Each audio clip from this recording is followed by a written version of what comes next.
Să muncim mult, ori să muncim cu cap. Să economisim, ori să risipim. Să ne implicăm, ori să așteptăm. Noi alegem, împreună, la emisiunea Alternative, în fiecare săptămână, la televiziunea ta. Alternative, idei bune pentru o viață prosperă. Bun găsit la emisiunea Alternative. Vă spun de aici, din studio Media TV Cimișlia. Stimați telespectatori, cine poate relansa agricultura în raionul Cimișlia? Cum pot reuși tinerii în agricultură? Cum pot beneficia de subvenții și de proiecte în agricultură? Despre aceste și alte teme vom vorbi astăzi în emisiunea noastră Duplex Cimișlia Chișinău. Și vom vorbi cu invitații noștri prezenți. Este vorba de Adrian Talmaci, lider agricol în satul Sagaidac, raionul Cimișlia. Bun venit! Mulțumesc! Bună seara! Și cu Denis Gherciuc, antreprenor din satul Bogdanovka, raionul Cimișlia. Spasibo, добрый вечер! Pentru început aș vrea să prezint invitații noștri, să le fac o surpriză cu o carte de vizită video. Rog, regia.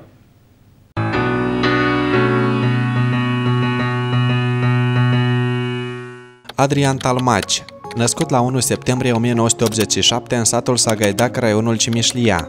În 2003, în clasa 9 și-a procurat primul tractor MTZ-82. În 2011 a absolvit Institutul de Relații Internaționale din Moldova.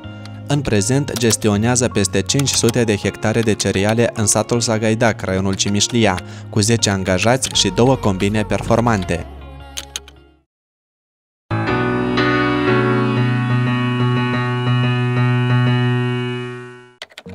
Denis Gherciuc, născut la 12 decembrie 1988 în satul Bogdanovka Nouă, raionul Cimișlia.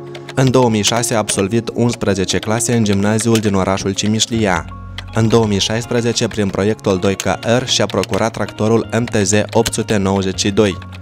În 2017, desemnat Tânărul Anului Sfera Agricolă, Gala Tineretului Cimișlia. În prezent gestionează peste 50 de hectare de culturi de câmp în satul Bogdanovka.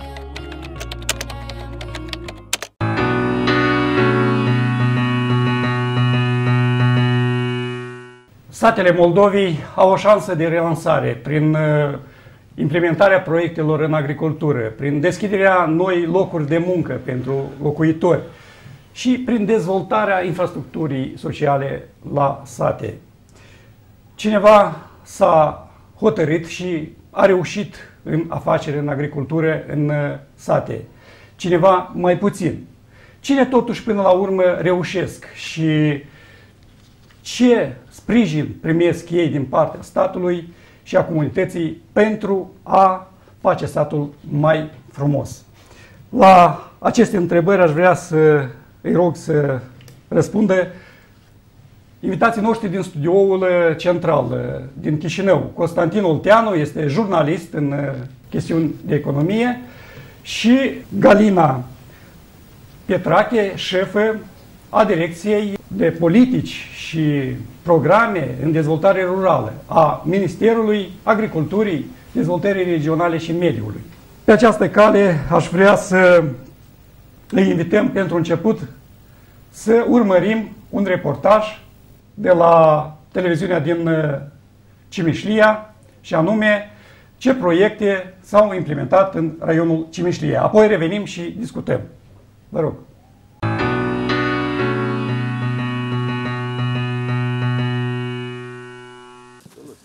În ultimii ani, agricultorii din raionul Cimișlia au beneficiat de zeci de proiecte pe diferite dimensiuni. Potrivit șefului Direcției Agricultură Cimișlia, Vladimir Zamvirov, doar în anul 2017 din raion au fost depuse 176 de dosare la Agenția pentru Intervenții și Plăți în Agricultură, AIPA, pentru subvenționarea agriculturii în sumă totală de peste 22 milioane de lei. La moment, agricultorii au primit subvenții în mărime de peste 19 milioane de lei. Urmează că celelalte 3 milioane să fie mai departe, să le primească după evaluarea dosarelor. În ultimii 6-7 ani, potrivit lui Vladimir Zamfirov, parcul de mașini și tractoare din raion a fost renovat peste 50% datorită subvenționărilor și proiectelor din agricultură. În majoritatea cazurilor mulți s-au folosit de programul 2KR. Acum mulți merg prin programul de subvenționare în agricultură.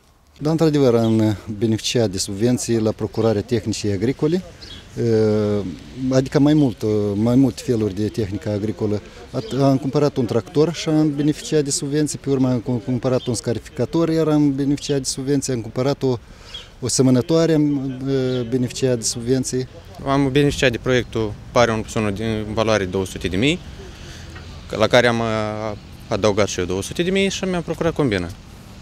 În structura culturilor agricole din raionul Cimișlia prevalează culturile de câmp. Astăzi în raion sunt puțin peste 4.000 de hectare de viță de vie, 2.000 de hectare de livezi și doar 150 de hectare de leguminoase. Lipsa apei pentru irigare, a brațelor de muncă, a pieței de desfacere a producției recoltate și infrastructurii post-recoltare și procesare sunt doar unii din factorii care frenează dezvoltarea horticulturii în raion.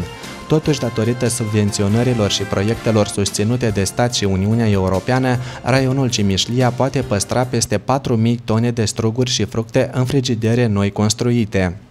Prin programele de finanțare, în ultimii ani, au fost construite depozite frigorifice în satul Valea Pierjă de societate cu răspundere limitată Valea Viilor, în satul lui Mihalovca și inclusiv în Cimișlia, Basan Agro tot a construit frigideri de păstrare a fructelor, legumelor, strugurilor. Amintim agricultorilor că la moment ei se pot folosi de mai multe programe de finanțare. Printre ele menționăm programul MAG-PI, Competitivitate în agricultură, finanțat de Banca Mondială, programul rural IFAD 6 pentru procurarea tehnicii agricole cu 50% cost, programul pentru restructurarea sectorului vitivinicol până în anul 2020, sprijinit de Banca Europeană de Investiții și diferite domenii agricole subvenționate de stat și Uniunea Europeană. Important este că oportunități pentru agricultori sunt. Rămâne să le valorificăm.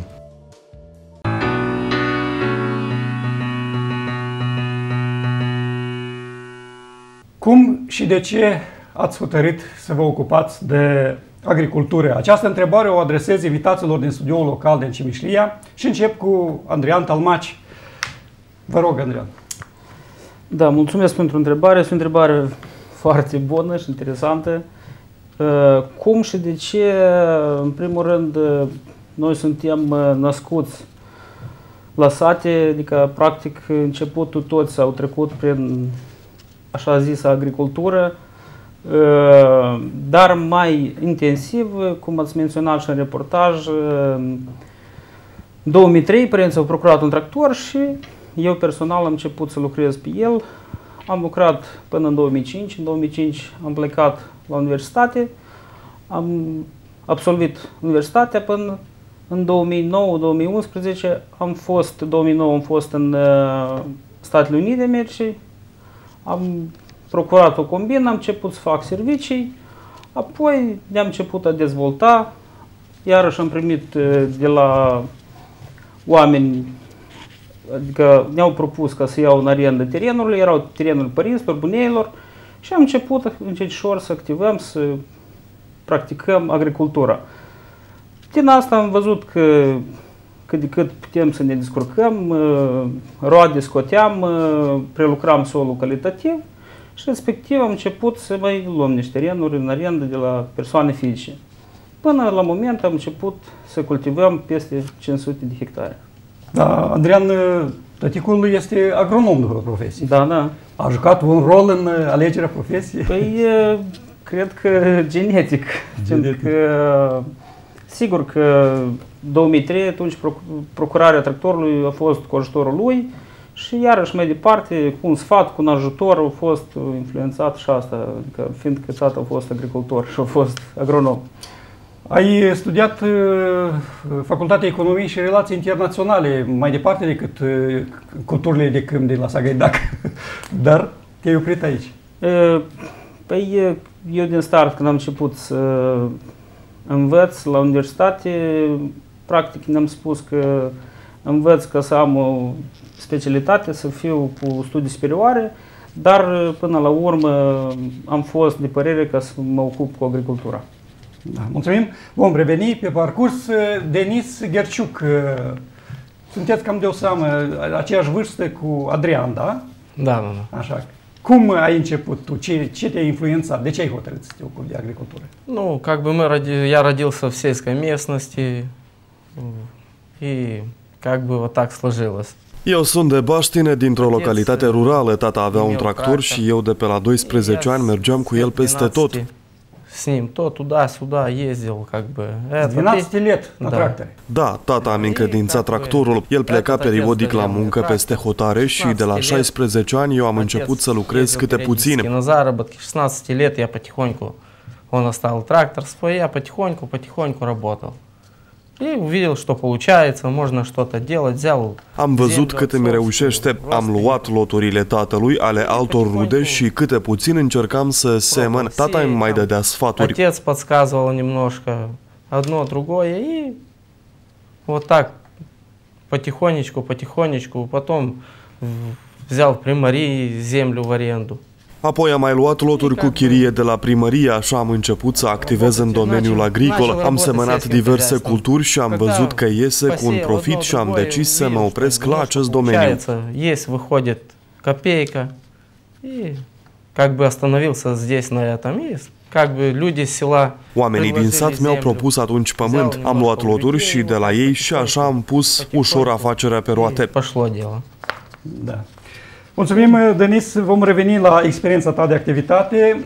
Vrem să oferim cuvântul și invitațiilor noștri să se includă în discuție cei de la Chișinău și aș avea și o întrebare pentru Constantin Olteanu, jurnalist în domeniul economic, să ne spună cât de des sunt cazurile, practicile bune cu tinerii în agricultură, dacă cunoaște, și cât de des ei reușesc și dacă reușesc în agricultură, iar pe Galina Petrache să ne spune ce domenii ar trebui sprijinite de stat cel mai mult ca tineretul să-și găsească de lucru aici, la noi, în Moldova. Am înțeles că eu trebuie să vorbesc, să răspund la prima întrebare. Din păcate, aceste exemple nu sunt deloc foarte frecvente, sunt destul de rare. Mai mult chiar aș vrea să atrag atenția asupra felului în care primul vorbitor, Adrian Talmaci, a intrat în agricultură. Și-a procurat un tractor pe care l-a procurat împreună cu taică-so, din banii lui taică-so, apoi a plecat în Statele Unite. Vedeți că nu a fost o determinare clară să meargă în agricultură. A mers în Statele Unite, după care revine acasă și își cumpără o combină. Vreau să insist să atragem atenția asupra faptului că tractorul l-a cumpărat din banii părinților, iar combina a cumpărat-o după ce a venit din Statele Unite, unde bănuiesc eu nu a fost să meargă prin muzee, dar a mers prin, nu știu unde a lucrat el, dar bănuiesc că a lucrat și a venit cu niște bani pe care i-a dat probabil pe combină. Din păcate, asta ar însemna că statul nu a prea participat la startul acestui tânăr. A fost un start pe care l-a suportat singur și aici văd eu, nu e cazul să vorbim despre niște politici ale statului prin care odată aplicate, niște tineri au venit în agricultură.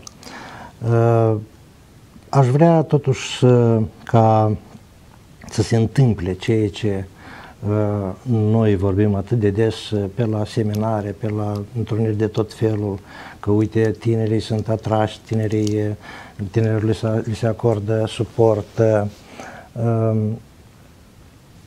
Chiar să luăm acest model de subvenționare care se aplică acum, subvenționarea deocamdată presupune suport financiar post-investiție, deci după ce un producător investește într-un proiect, să zicem cumpără un tractor sau defrișează o livadă sau plantează o altă livadă, după asta îi se dau banii. Deci, condiția este, și este o condiție esențială, ca el să aibă acești bani din start.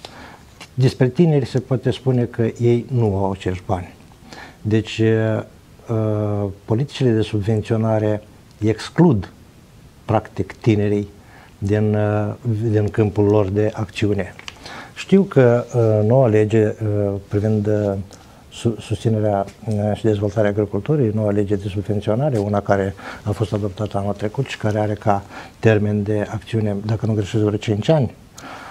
Știu că această lege presupune și are în proiect și subvenționarea, adică suportul înainte de investiție, la începutul proiectului. Din păcate, acesta nu s-a făcut anul acesta și auzim, așa am auzit eu chiar înaintea emisiunii, că se va proceda astfel abia începând cu anul următor.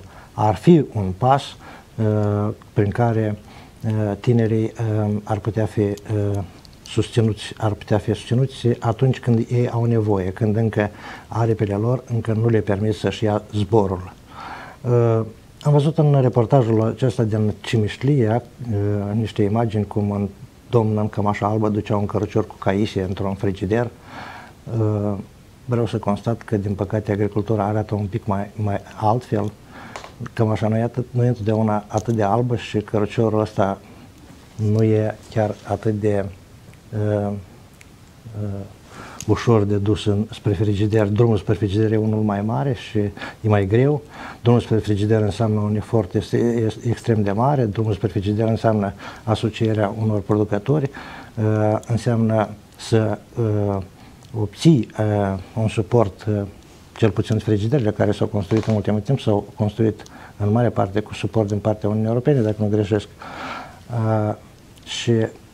Deci este un efort mult prea mare ca să reducem totul la un bărbat în cămașa albă care duce un cărucior cu caise. Bună seara, încă o dată. Referitor la atragerea tinerilor, femeilor fermieri, tinerilor producători care sunt la început de cale, dar, după cum a zis și domnul Olteanu, legea cu privire la subvenționare prevede și subvenționarea start-up-urilor, cei care încep o afacere nouă. Acest proiect de regulament este deja practic definitivat, chiar în săptămâna următoare va merge către ministerele responsabile pentru avizarea regulamentului privind plățile în avans pentru tinerii fermieri. Acest regulament anume va fi pentru cei care pentru prima dată se lansează în afacere, pentru prima dată vor să planteze o plantație pomicolă sau să construiască o seră, să investească în post-recoltare și procesare sau pentru construcția de ferme zootehnice și procurarea de animale de prăsilă. În cadrul acestui regulament și el va fi implementat începând cu anul curent, nu din anul următor. Sperăm că vor beneficia foarte mulți tineri. Vreau să vă zic că aportul tinerilor în cadrul acestui proiect va fi cu început de la 10%, mai apoi și statul venind cu 50% din valoarea investiției pe care o va efectua. Aceste tranșe se vor transfera treptat, conform contractelor încheiate și procedurile care vor fi stabilite și vor fi aduse mai târziu, cred că în timpul cel mai apropiat, după ce va fi aprobat regulamentul de către guvern, va fi adus la cunoștință tuturor producătorilor agricoli.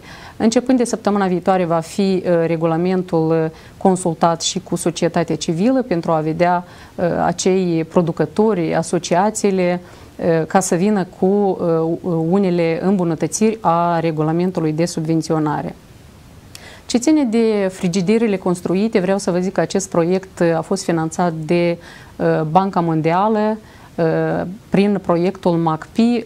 Aceste frigidere foarte multe au fost construite în urma implementării, în urma asocierii producătorilor agricoli și vreau să vă zic că la situația în ziua de azi avem create peste 33 de grupuri de producători care s-au asociat și chiar în Cimișlie au fost primul frigider construit de către domnul Basan, cum a relatat și domnul Bargan.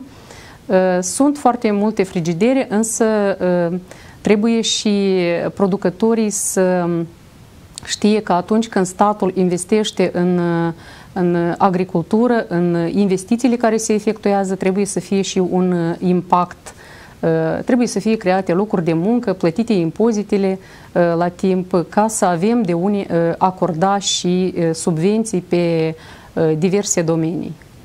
De ce totuși sunt puțini tinerii care merg în agricultură? Pentru că e vorba de antreprenori și vreau să spun că se spune că a fi antreprenor nu înseamnă a profesa un anumit gen de activitate, ci înseamnă antreprenoriat înseamnă trăsătură de caracter.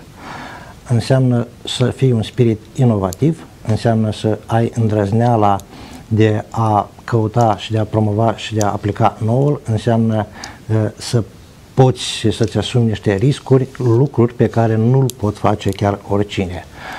Sunt rari cei care pot face care au aceste trăsături de caracter, de aceea și sunt puțini tineri care ajung în agricultură. Încă ceva. Agricultura are ca și concurenți domenii foarte atractive, cum sunt este IT-ul, cum este aceste porți deschise spre Europa, și ea trebuie să ofere condiții extrem de atractive ca acești tineri să decidă în ultima instanță să rămână în sat. Vom reveni la această discuție. Acum aș vrea să propun să urmărim un reportaj, să vedem într-un fel așa o reflectare video a celor ce au spus vorbitorii de studioul central, și anume oportunitățile pe care le au agricultorii în Republica Moldova. Rog reportajul pe post.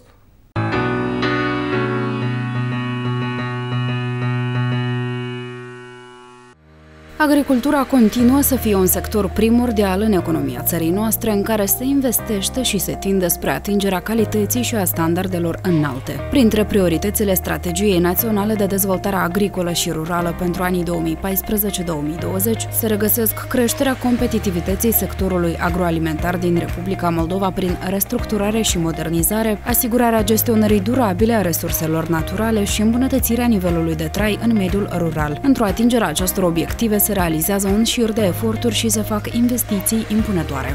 Noi știm că avem un buget al Ministerului Agriculturii.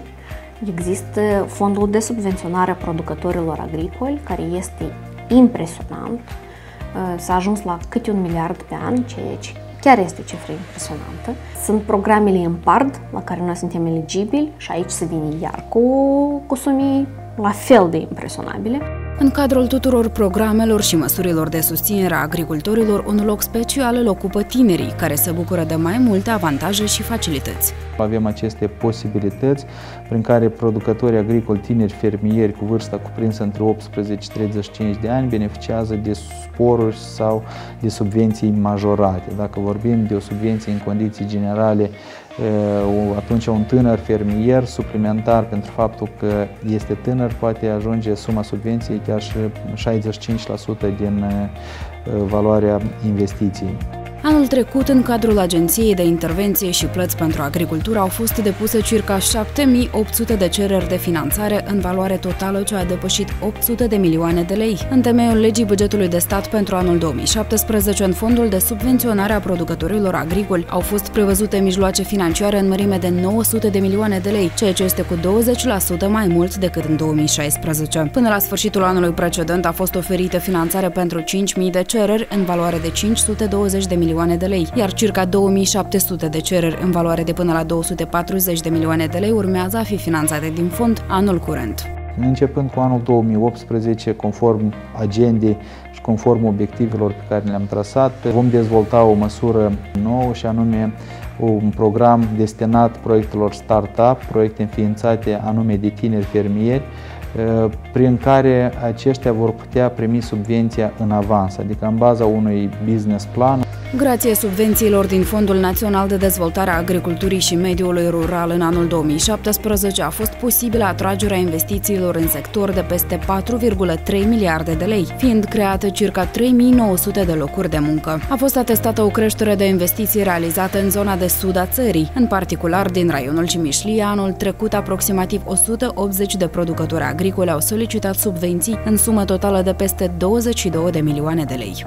Activitățile realizate de producătorii agricoli din raionul dat reprezintă exemple și pentru alți tineri, cei care ar dori să se lanseze într-o afacere, că există posibilități, există fonduri care vin să încurajeze sau să stimuleze realizarea celor idei.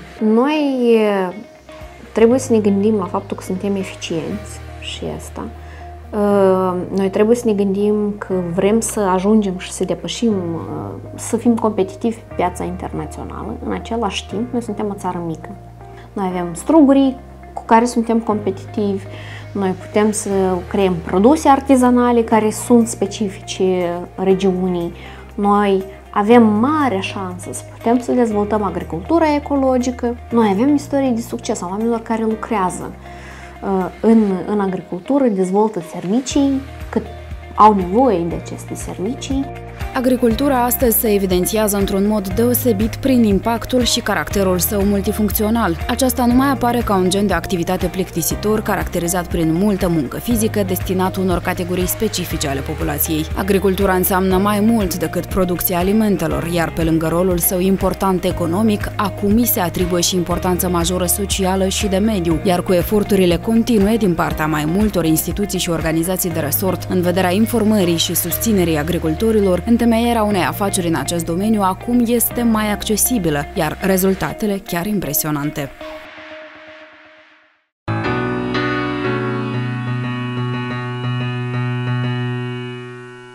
Revenim în studioul local. Aș vrea să vă întreb, stimați agricultori, antreprenori, și aș vrea să încep cu Denis.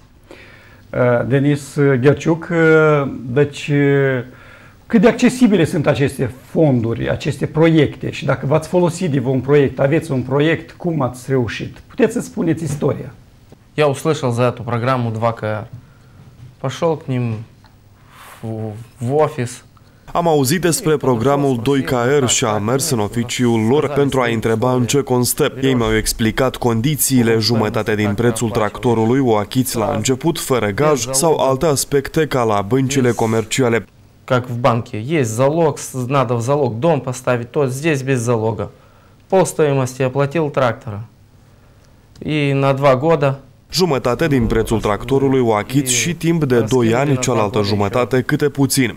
Полстоимости трактора. În preț, chiar poți să spui cât ai plătit, cum? Я платил первый год 200 000. Eu am achitat în primul an 200.000, anul trecut, fiind al doilea an 100.000 și în acest an mai am de achitat la fel 100.000. И подал первый год, подал на субвенции 200 000, вернули 49 000. În primul an am aplicat pentru subvenționarea acelor 200.000 și mi-au restituit 49.000. Anul trecut am aplicat cererea de subvenționare și mi-au restituit 23.000 și în acest an voi aplica. Это хочу сказать, что помощь это, как бы сказать, она очень кстати. Acest ajutor este foarte oportun pentru începători. Mi s-au restituit 50.000. Cu această sumă eu pot procura utilaje noi. Așadar, asta este un mare plus. И как бы это плюс большой для начинающих. Te-a ajutat cineva, fiindcă spun că trebuie să ai plan, trebuie să ai studii. Nu a fost nevoie de problemele acestea. Cine te-a ajutat? Они сказали, перечень документов должна быть. Я предоставил перечень документов. Ei mi-au dat lista actelor necesare pe care le-am pregătit. Era nevoie de a avea teren în proprietate, fondată o gospodărie agricolă, care deja exista atunci. У меня крестьянское хозяйство было открыто. И земля была, и была в аренде. Terenuri tot aveam cu chirie, ei au văzut actele, ce loturi am cu chirie. La acel moment aveam 30 de hectare de pământ. У меня было на тот момент 30 гектар земли. Они посмотрели, говорят, Ei analizează aceste date și iau o decizie dacă pot sau nu aloca resurse financiare și cine va putea sau nu să achite tractorul. Кто не потянет оплатить трактор. Mulțumim! Ai reușit și ne pare bine, un băiat simplu din Bogdanovka, raionul Cimișlia, a reușit. A trecut prin toate greutățile, nu i-a fost frică și a reușit. Acum să vedem Adrian Talmaci. Adrian, pare mi se că ai două combine performante. Cum ai reușit și în ce proiecte ai participat cu subvențiile? Cred că ai studiat mai mult. Cine te-a ajutat? Păi, da, iarăși tot am apelat și noi la un proiect. Mai întâi, până la combina, am procurat un tractor MTZ 952 prin proiectul IFAD, adică 40% ca grant, 60% ca credit și achităm lunar. Anul acesta de acum am procurat un tractor din banii proprii, tot la fel MTZ 952. Cât privește combinele, una este de mâna a doua, adică este procurată din bani personali. Cea nouă este o combină performantă de model clas Tucano, acolo trebuiau mai mulți bani, am apelat la proiectul Mecagro, am vorbit și am discutat cu dumnealor, mi-au acceptat cererea, mi-au oferit ceea ce prevede contractul, am achitat de acum 2 rate, mai avem de achitat puțin și o să ieșim în capăt cu combina achitată. Vreau să concretizez, ai peste 500 hectare, culturi de câmp mai mult. N-ai încercat și în alte domenii? Care sunt motivele? Păi, din start, da, culturile de câmp, fiindcă la moment avem foarte multe câmpuri de defrișat încă, adică respectiv de la persoane fizice, arendate. Cultură de câmp doar grâu, orz, porumb, floarea soarelui. Pe viitor, în perspectivă, preconizăm să plantăm, cred că, niște vie, levadă, dar mai întâi să defrișăm tot ce avem de defrișat ca să pregătim solul pentru următoarele, adică pentru culturile multianuale.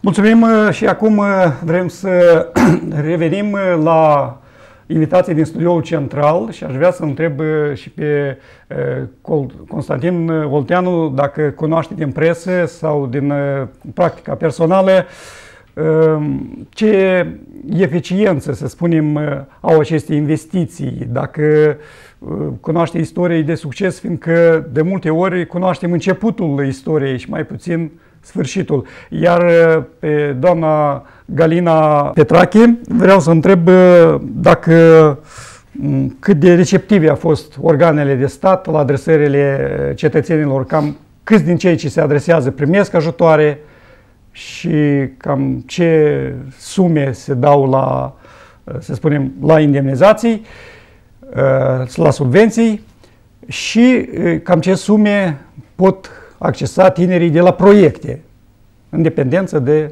program.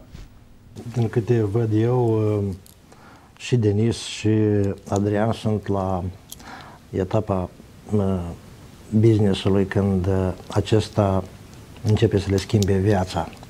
De fapt, asta trebuie să fie schimbarea care o generează în cazul acesta un proiect în agricultură, trebuie să le schimbe viața spre bine. Dar cred eu că agricultura nu trebuie să schimbe viața unui om, dar trebuie să schimbe viața oamenilor de la sate, în general. Nu, e prea puțin să vedem 2, 3, 4 tractoare noi în sat sau o combină performantă. Eu personal aș vrea să văd un sat cu drumuri mai bune, un sat cu oameni un pic mai iluminați la față, un sat cu oameni care construiesc case.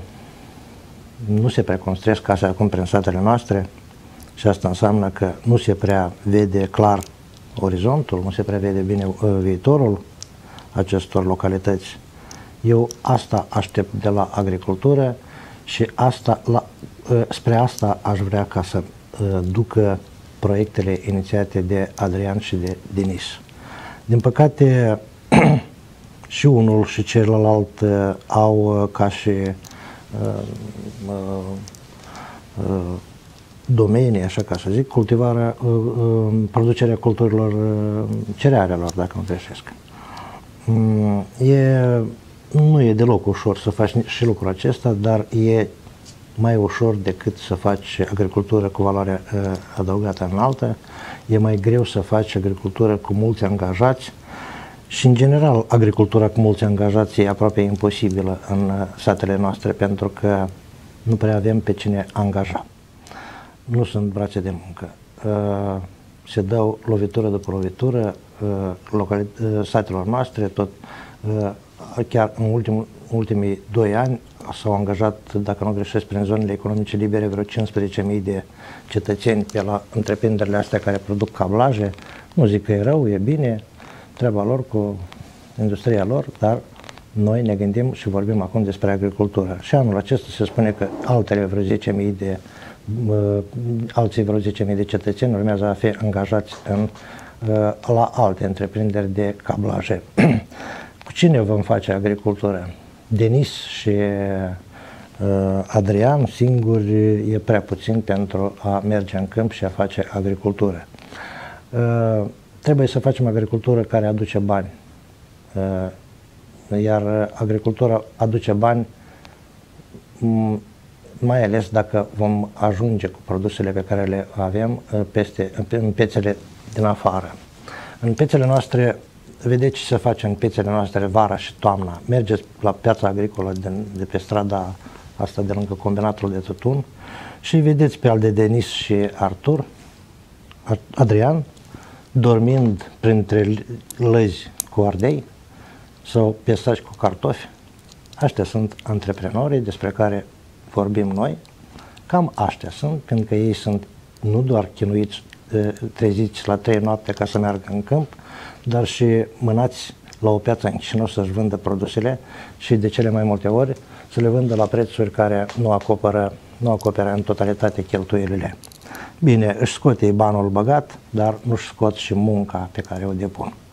Eu personal aș vrea ca agricultura să fie un pic mai bună cu oamenii și chiar cu cei care produc.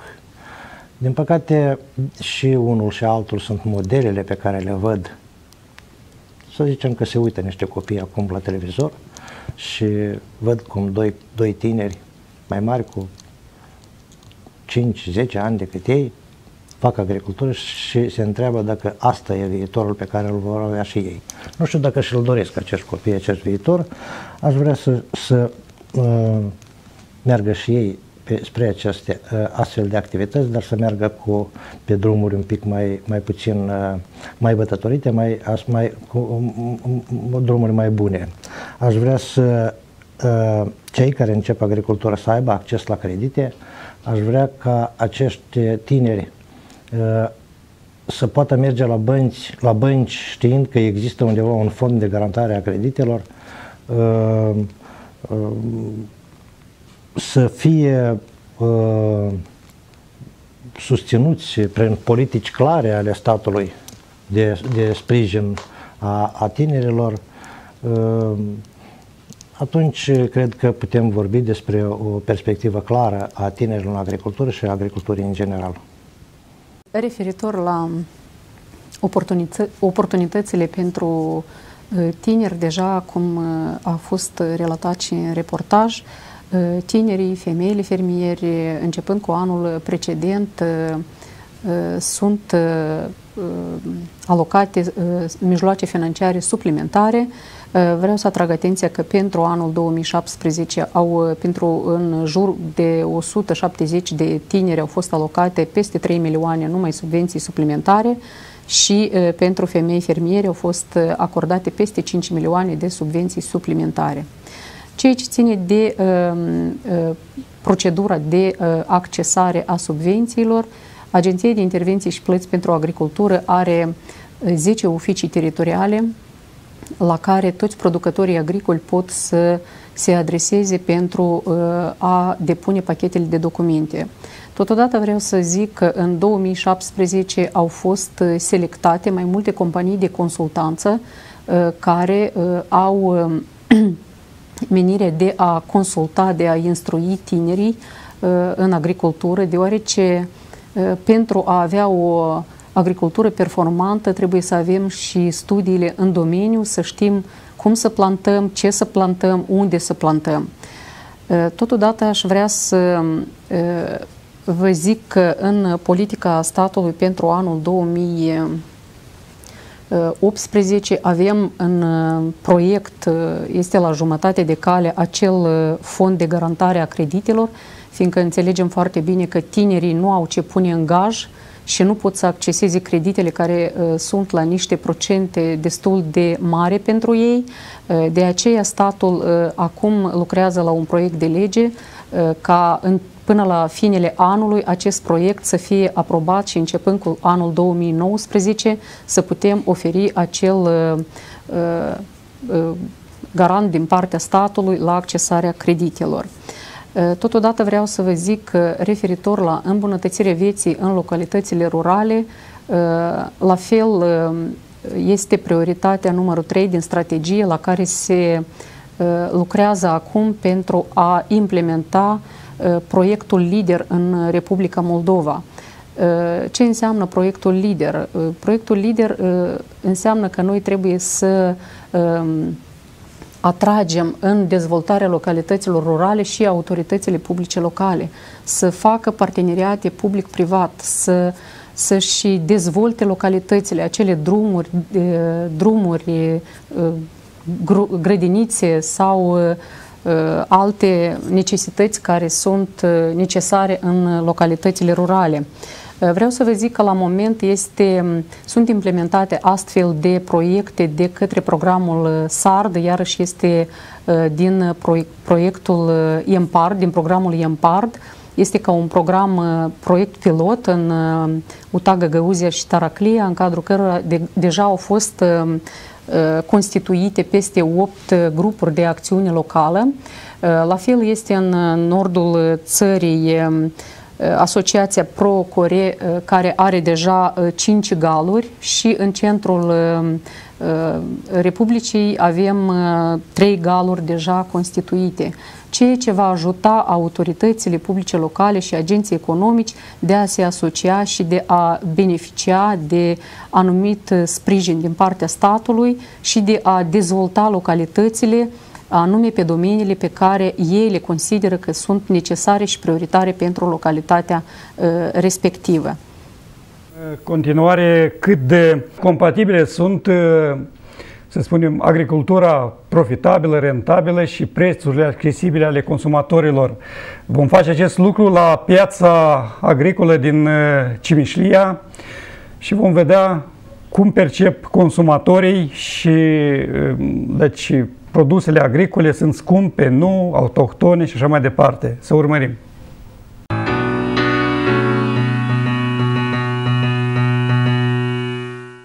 De ce strugurii moldovenești sunt mai scumpi decât mandarinele aduse din Turcia sau Grecia? Să cumpărăm la timp.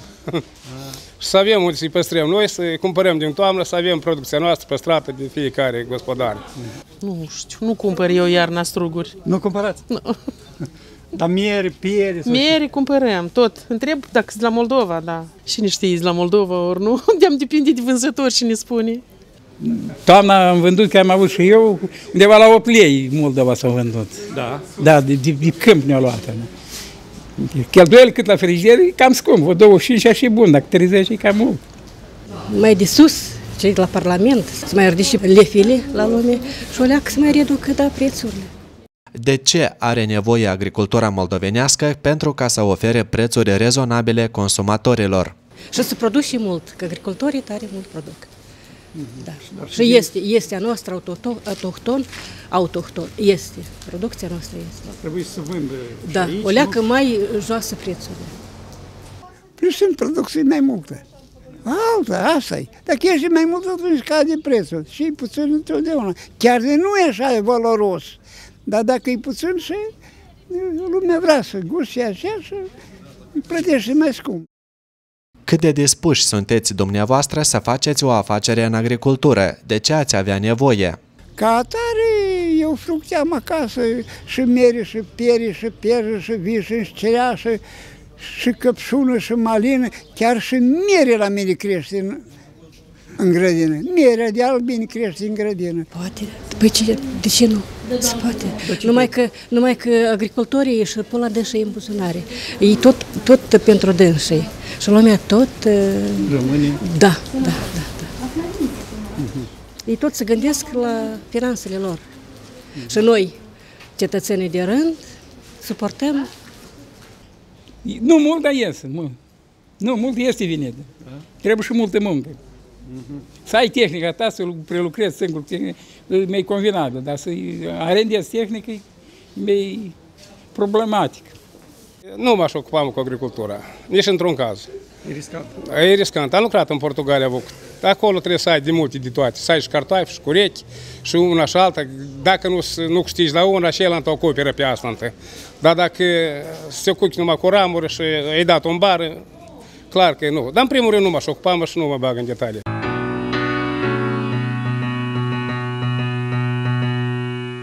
Ați urmărit, stimați invitați, acest reportaj și mai devreme Constantin Olteanu spunea că ar fi bine să vă orientați și la culturi care sunt cu valoare adăugată, adică, mă rog, pomșoare, struguri, fructe și așa mai departe. Ați văzut ce spun și cetățenii, că chipurile voi vă gândiți la finanțele voastre și nu vă gândiți la prețuri.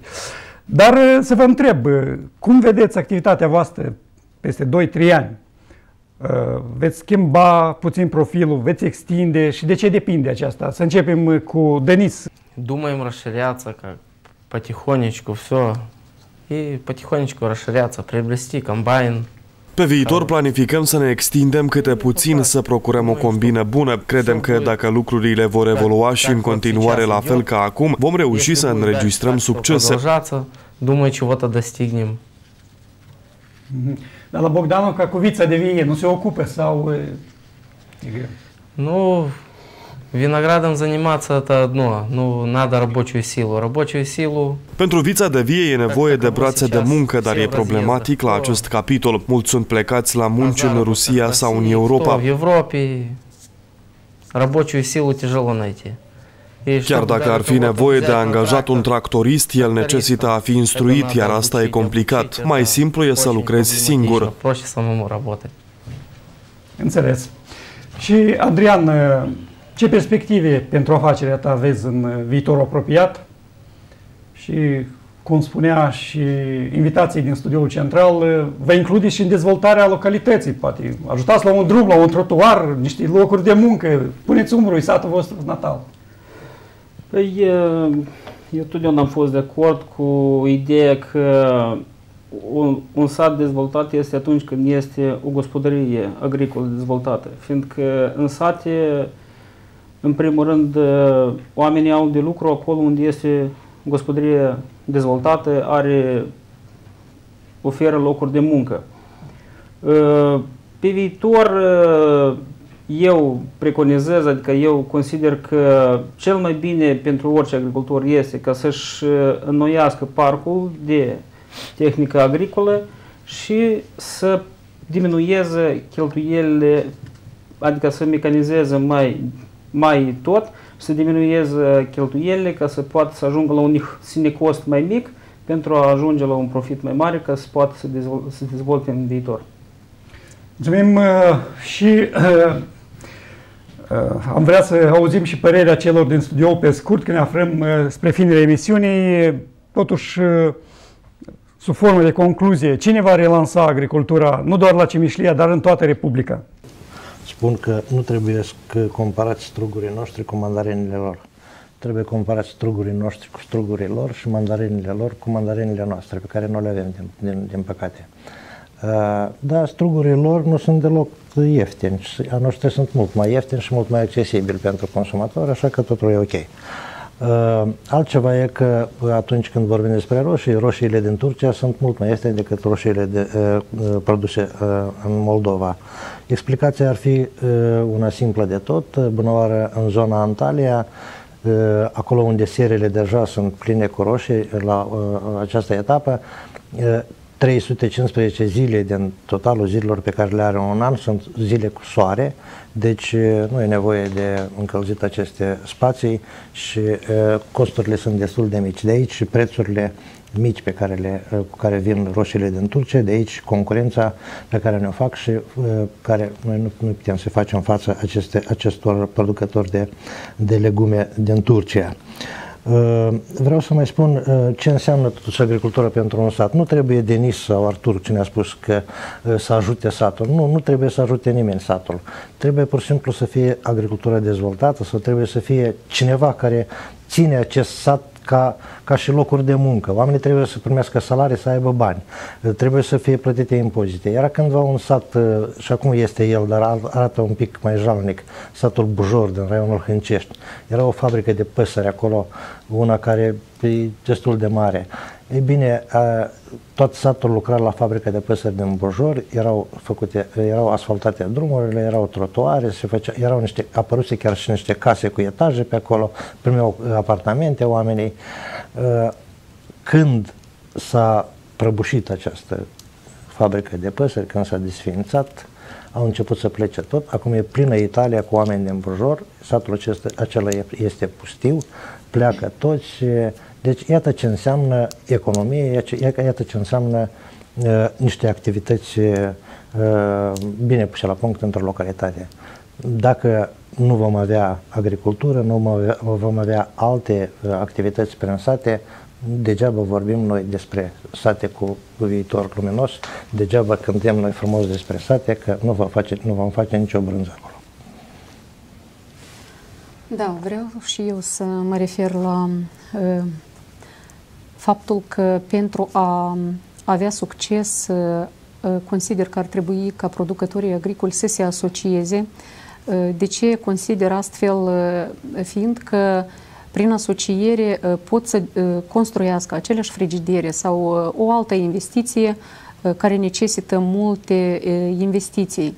La fel, prin asociere, chiar și acele frigidere, după cum am văzut, fructele sunt destul de scumpe, fiindcă producătorii agricoli nu au unde păstra aceste fructe. Atunci când se asociază, construiesc în comun acele frigidere unde pot să păstreze acele fructe și să fie și exportate. Iarăși, prin asociere, producătorii agricoli pot avea o cantitate mai mare de producție agricolă care poate fi și exportată sau produsă cu o calitate destul de înaltă ca să poată fi certificată la standardele UE, de exemplu, dacă producția urmează a fi exportată, însă producția în cantități mici și care nu are certificate de calitate, ea nici de cum nu poate fi exportată. Totuși, agricultura, eu consider că da, trebuie să sperăm că tineretul va dori să investească și să se situeze în Republica Moldova pentru a menține agricultura în țara noastră, însă ca reprezentant al Ministerului vreau să vă asigur că se depune tot efortul pentru ca tinerii, și nu numai tinerii, toți producătorii agricoli să aibă posibilitatea de a investi și de a fi ajutați în diferite momente în procesul de activitate. Ce aș mai putea să zic? Cred că totuși pentru a face și o agricultură performantă trebuie ca tinerii și ca toți producătorii agricoli să fac acele studii care lipsesc la foarte mulți și până la urmă agricultura nu poate fi performantă dacă nu implementăm acele tehnologii performante cum sunt de conservarea solului și așa mai departe. Ca să avem o productivitate înaltă și produse cu valoare adăugată, trebuie să respectăm toate condițiile stricte prevăzute de actele normative. Încheiem această emisiune, stimați telespectatori. Am acest pahar cu apă care se poate spune că pe jumătate este plin, dar și se poate spune pe jumătate este deșert. Am încercat să fim în astă seară optimiști și am spus că este pe jumătate plin. Dacă am reușit să adunăm în jurul nostru mai mulți tineri și mai mulți din cei care cred că agricultura noastră are viitor și sunt optimiști, să socotim că am făcut un lucru bun. Rămâneți în continuare și urmăriți emisiuni alternative la canal local și canal regional. Să muncim mult, ori să muncim cu cap. Să economisim, ori să risipim. Să ne implicăm, ori să așteptăm. Noi alegem, împreună, la emisiunea Alternative. În fiecare săptămână la televiziunea ta. Alternative. Idei bune pentru o viață prosperă.